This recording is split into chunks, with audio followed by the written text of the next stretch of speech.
Hey guys! Alright guys, we're here today to check out the latest video from 7 Spires, good friends of ours. We've saw them twice in the city of Toronto, both times at the Rock Pile, and both times the crowd was lacklustered.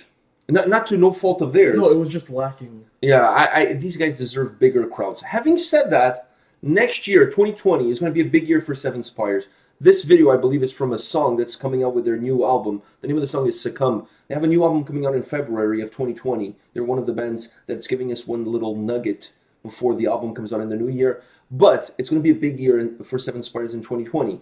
They're going to go on 2 tours, which I'm going to be showing up for in the city of Toronto. They're going to be touring with Insomnium and Omnium Gatherum, which I think it's kind of odd to have them inserted into that bill, but they're on that tour. That's a big bill right there. That's a big bill right there. But there's a bigger one, because that one is in March. But then in, I think it's in August, either August, end of the summer. Don't quote me on the month. But they're going to be on the tour with Amaranth and I believe Battle Beast. Oh. So that one, I feel like it fits. No more Rock Pile.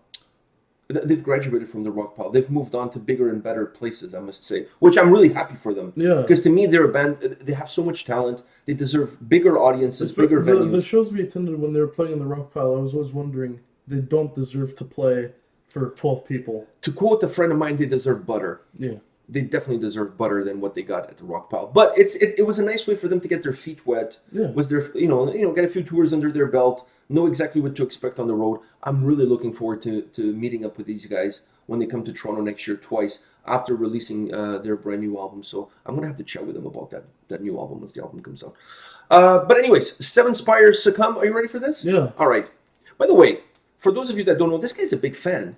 We went to see, the first time we went to see 7 Spires. And after the show, I bought the whole album. Twice. You bought it on iTunes, and you bought the physical CD at the venue because you wanted them to autograph the CD. So you bought the album twice. All right. You ready? Yeah. Let's do this.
I must say that ending kind of surprised me. Yeah. I was not expecting that kind of an ending to the track. I'm assuming it's finished now. All right. So, what did you think of that? There's a couple of things that surprised me about the track, but what did you think? What's your take? What's your 2 cents? Give us your 2 cents. Your 2 Canadian cents. 2 Canadian cents. Yeah, which is like probably like not even a full cent US. No, it's not even. It's not even valuable. No, we don't have pennies anymore. Yeah, we don't. All right. So, but anyways, what did you think? I'm happy. You enjoyed them? I enjoyed it. There's what did you enjoy specifically? Is there anything that the very over top guitars? You know, the solo was magnificent. The over the top. It was not just the solo, because the over the top guitars were all throughout the song. Yeah. And her vocals. There's something about her vocals. They're absolutely amazing, especially the songs where her vocals kind of goes a little bit rougher, and she has kind of like harsh vocals. Those are really. Oh, it's not the case with this one. Which is not the case with this one. But her vocals, it doesn't matter what she does with them. Harsh vocals or clean vocals are really, really good. Okay. Anything else you want to point out? All of them are very nicely so far. dressed. So far, the 2 points that I'm gonna put my fashion sense. All of them are very nicely dressed. Yeah, they're all wearing their puffy shirts. Yeah. Yeah. They have Jack Sparrow called. He wants his shirts back. Yeah. So you touched on a few things. There's one thing you didn't touch on that I'm a little bit surprised, and that's the bass playing. Oh, that bass part. That little bass part there. I had flashbacks to Beyond Creation. No, I had flashbacks to Tommy's band. Majestic. Yeah, the start of the song we did. Oh, the little bass. The intro, was it Above the Sky? Yeah. That intro Above the Sky. All right, so you touched on almost everything that I want to touch on. So now let's kind of break it down. I want to start with the thing that's perhaps the thing that needs to be addressed first. Definitely, I love their puffy shirts. I'm with you. They have this look to them. They're all well coiffed, I must say, and they have like this fashion sense to them that adds to their music. I think the way they dress, the way they carry themselves is very elegant, but it matches perfectly to the sound and the style that the band has music-wise. So the two are interconnected. If you think the two are not, I think you're wrong. I think the two are definitely interconnected. Now, moving on into this song, the vocals in this song, and I'm not going to talk about other songs. We're talking just about this song. The vocals in this song are absolutely magnificent. They're very light. They're very bright. They're very almost like cotton candy. Do you know what I mean? Yeah. When I'm listening to this song, I almost feel like if you close your eyes and somebody told you that this song was part of the soundtrack of a Disney movie like Frozen, you totally believe it. Yeah. It had. This song was very light. It was very Disney. Yeah. Had a Disney vibe to it. There was no heavy guitar parts. No, it was very, very light. Having said that, both drums, guitars, and bass all had a little bit of a way of shining and showing that, hey, you know, this band is not just about the vocalist. You can also do a few other things. But I want to say this, because listening to this song, for those of you that are listening to the band for the first time, she has a magnificent voice and she has a magnificent range. It's not by chance that she was part of the Avantasia tour as one of the singers. I mean, for you to be part of that, you have to be magnificent. Let's just put it that way. In this song, I really felt it's so light, it's so bright, that, like I said before, if you close your eyes and you're listening to this, you think this is part of Frozen 2 soundtrack. This is not a knock. It's not a diss. This is a compliment. Like, it's absolutely magnificent. It's its own Disney movie. Yeah, her voice just fills the room with melody. And this song fills the room with melody. It's absolutely magnificent. It's beautiful. It's light. It's cotton candy-like. You know what I mean? Like, absolutely magnificent.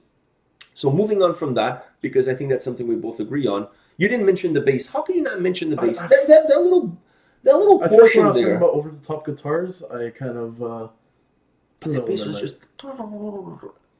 I was not expecting that at all to come in the middle of the track like that. It was very abrupt. Like it wasn't the way the song was going wasn't leading to that at all. But that's what made it so good, because it was so unexpected. It was like, ooh. Yeah, I was like, whoa, what was that? I was like, that was really good. It played into the melody. Exactly. It came in abruptly when it came in, but then it kind of smoothed it into the melody. Yeah. Absolutely, I loved it. I agree with you 100% on that. That to me was such a nice little bonus, like a little add-on into the song, a little flourish, if you will.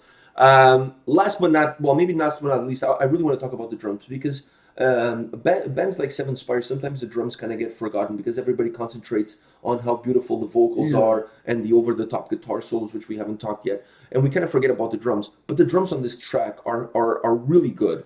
They give the song a little bit of heaviness, but not too much. Yeah. It keeps tempo. It does. It allows the song to have a nice forward movement without sounding extremely heavy. Yeah. They give the song... it's almost like the heaviness of the drums, instead of being turned to 11, is turned to like the 6 or 5. But if you really listen to the drums are heavy. They're just not heavy in a predominant way that takes over the song. I like that. I really like that because, like you said, it helps the tempo of the song, but it doesn't become everything about the song. You don't just start talking about the drums. No, last but not least, the guitar solo. Jack, my man. Speaking of Jack Sparrow, Jack on guitar. Did you see that amazing shot that kind of reminisces of Beelzebub's, where he was on the mountain cliff and he was just doing the over-the-top solo? I hear you, and Beelzebub has nothing to do with this band. But, yeah, but you know. But you know, I see what you're saying. The stand, the power stand. It was the power stance, and it was on top of a cliff. You know. Yeah, it had a little bit of it, but how magnificent was it? It added so much for a song that had so much melody, for a song that was so light and bright, for lack of better ways to describe it. That solo, it was almost like an explosion of light and brightness. Yeah. Like the song was already light and bright, but the solo, the way it was played, how magnificent it was, it just added more brightness and more light into the song already. Like absolutely magnificent. I love the guitar solo. I think he's an incredible guitar player, very underrated, but an incredible guitar player, really good musician, and he pulled off an amazing solo that made this song feel complete. This song is almost. Think about it. This is the first single for their new album. This song kind of has a little bit of everybody. It does. It has an amazing bass part, amazing guitar parts, vocals killing it, and then the drums to complement everything. It almost gave everybody a chance to shine. The drums was the bow. Yeah, I agree. Incredible. All right, guys, this is it for today. But come back tomorrow. We'll have more videos for you. See you guys. See ya.